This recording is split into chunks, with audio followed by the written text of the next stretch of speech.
Bueno, el nuevo orden internacional y los derechos humanos.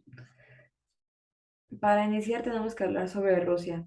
Rusia siempre ha sido un país que es un tema de conversión recurrente.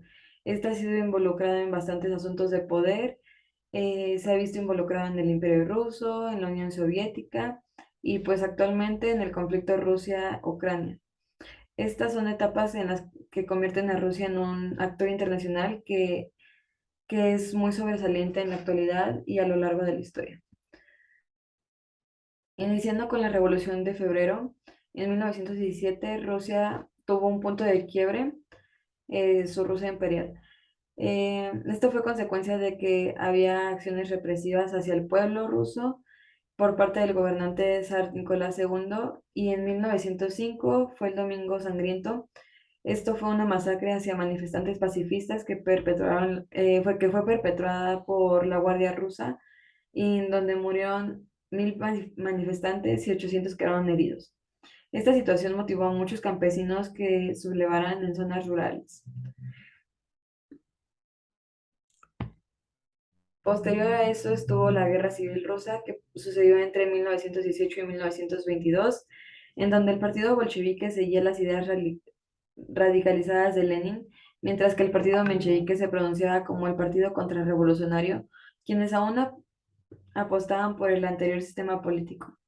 En este encuentro de ideas, el partido menchevique empezó a distribuir propaganda des- para desestimar a los bolcheviques. Estos los representaban ilustrándolos como diablos o como monstruos que debían ser erradicados junto con sus ideas. La publicidad, uno de los ejemplos está en la parte de acá abajo, y esto no tuvo éxito ya que en 1922 se fundó la Unión Soviética. eh, Y posterior a eso llegó Stalin al poder. Una vez que falleció Lenin, él llega al poder de de la Unión de las Repúblicas Socialistas Soviéticas. El gobierno de Stalin continuó con medidas represivas muy fuertes y a pesar de esto logró posicionar al país como una potencia mundial en casi cualquier aspecto, tanto económico como político como militar. Este poder que logró tener Stalin se notó en la Segunda Guerra Mundial con la victoria de la Unión Soviética y se sentó conforme iba avanzando la historia. Por otro lado tenemos a Estados Unidos, que es un país que es difícil de ignorar, ya que en la actualidad es de las economías más fuertes y la posición que tiene Estados Unidos en la actualidad pues no fue de la noche a la mañana. Esta nación era en sus inicios apenas un territorio inexplorado. Era el hogar de muchos nativos americanos que hasta el momento en que llegaron los colonizadores ingleses tuvieron un interés político, bueno, más que político, económico sobre la tierra, ya que eran tierras pues muy ricas. Em, la corona inglesa erigió sobre los beneficios de sus colonias alrededor del mundo y también Estados Unidos fue una de ellas.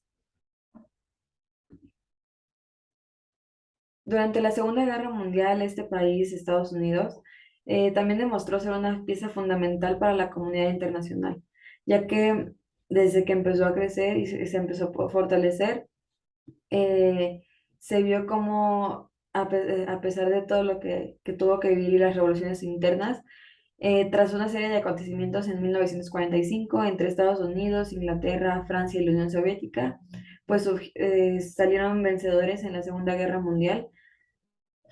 Y esto con los derechos humanos tiene que ver que el fin de la Segunda Guerra Mundial, tanto el apoyo como Estados Unidos, como Rusia y los otros países involucrados, llevaron a que se hiciera la Declaración de los Derechos Humanos 3 años después de que finalizara la Segunda Guerra Mundial, en 1948.